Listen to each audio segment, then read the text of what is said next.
Salut, je m'appelle Faisal Afidi, formateur et coach en développement personnel. Dans cette vidéo, nous allons parler de la mission principale du coach scolaire en termes d'apprentissage.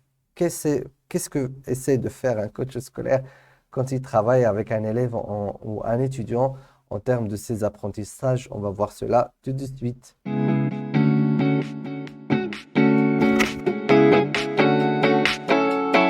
Alors, quand on travaille avec un élève ou un étudiant, certes, on ne va pas faire du soutien scolaire, c'est-à-dire qu'on ne va pas travailler sur les matières proprement dites, mais tout de même, on va travailler sur ses apprentissages. Alors, comment on s'y prend? On s'y prend tout simplement en travaillant sur deux aspects en termes d'apprentissage. Le premier aspect, c'est d'apprendre mieux, et le deuxième, c'est d'apprendre vite. Alors, apprendre mieux, c'est-à-dire être capable d'acquérir de la connaissance de manière adéquate, c'est-à-dire avec un minimum d'effort. Donc réduire le stress et l'effort en termes d'apprentissage. Alors qu'est-ce qu'un apprentissage? Un apprentissage est tout simplement le fait d'acquérir soit de la connaissance, soit de la pratique d'une connaissance.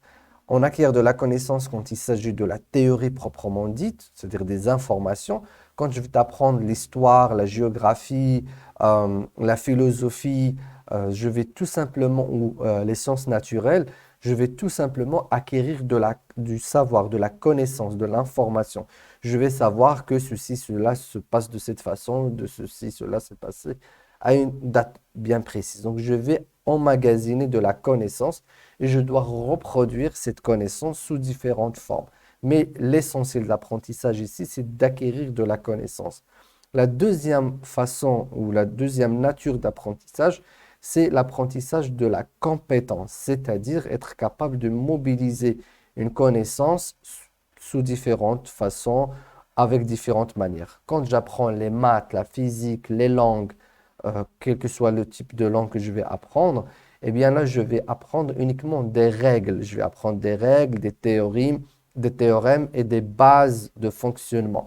Avec ces règles-là, eh bien, je dois les réexploiter pour résoudre des problématiques simples ou complexes. Donc, je vais faire des exercices où je vais utiliser ces règles-là de différentes façons, à différents niveaux de complexité. Donc là, je dois être compétent dans l'utilisation de ces règles. Dans les langues, par exemple, comme dans les maths, c'est d'ailleurs la même matière. On a tendance à croire que les langues, c'est une matière littéraire, mais les maths, c'est une matière scientifique, alors qu'en fait, non, elles ont toutes un caractère scientifique.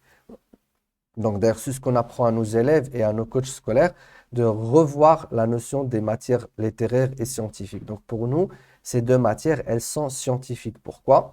Parce qu'en langue, on ne va pas vous apprendre à écrire tout ce que vous allez écrire dans le futur. On va juste vous donner les règles de base. On va vous donner comment se conjuguent quelques verbes, donc quelques règles de conjugaison, quelques règles de grammaire, les règles de raccord et ainsi de suite. Et vous allez réexploiter ces règles de différentes façons, à différents niveaux de complexité. Donc, vous allez utiliser des règles pour résoudre des problématiques linguistiques qui sont de communiquer un message de manière correcte et fiable. Eh bien, dans les maths, pareil, on ne va pas vous apprendre toutes les solutions de tous les problèmes mathématiques. On va vous donner quelques règles de base, donc comment on calcule certaines choses, comment on résout certaines équations, comment on élabore euh, un diagramme d'une fonction ou des choses comme ça. Et une fois que vous allez apprendre la règle de base, ou l'élève va apprendre la règle de base, il va la réexploiter. Donc, ce sont les deux types d'apprentissage. Alors, ce qu'on va faire, nous, en tant que coach scolaire, on va aider l'élève déjà à savoir ce qu'il est en train d'apprendre, de faire la différence entre ces deux types d'apprentissage et de le faire mieux, donc de le faire avec un minimum d'effort. Et quand on le fait mieux, eh bien, naturellement, on le fera vite. Donc, apprendre mieux et vite. Donc, apprendre avec un minimum d'effort, donc utiliser toutes les ressources qui existent pour acquérir de la connaissance ou pour exploiter de la connaissance.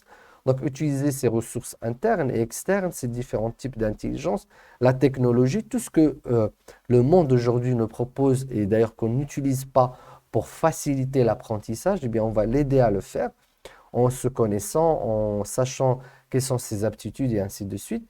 Eh bien, ensuite, on va le faire vite, c'est-à-dire on va limiter le temps de travail. C'est pour ça qu'en tant que coach scolaire, on propose des temps de révision qui sont très, très réduits, d'ailleurs, qui surprennent souvent les parents. Ils se disent, mais vous lui avez demandé ou vous avez travaillé avec lui avoir un emploi du temps où il y a un temps de travail, de révision qui est très restreint. Eh bien, dans le coaching scolaire, on va vous apprendre les lois de la gestion du temps et pourquoi c'est très important de travailler sur un temps très très restreint. Et l'objectif ultime ou la finalité ultime, c'est effectivement d'arriver à cet équilibre où nous avons très peu de temps de travail, une efficacité, une performance d'apprentissage qui sera rapide. Et quand on fait cela avec une bonne préparation aux examens et au contrôle, eh bien, on arrive à de meilleurs résultats avec facilité. Et c'est ça, euh, en partie, la mission du coach scolaire. Donc, si vous êtes intéressé par le fait de pratiquer ce métier et d'aider les élèves et les étudiants à devenir des coachs, à devenir, bon, pas des coachs scolaires, mais des apprenants efficaces et performants en vous, vous allez devenir un coach scolaire, eh bien, vous pouvez remplir le lien, enfin, le formulaire en bas de cette vidéo. Nous allons vous contacter, évaluer votre projet professionnel et discuter avec vous si notre formation est la bonne approche pour vous pour devenir coach scolaire. D'ici là, je vous dis à très bientôt. Ciao, ciao.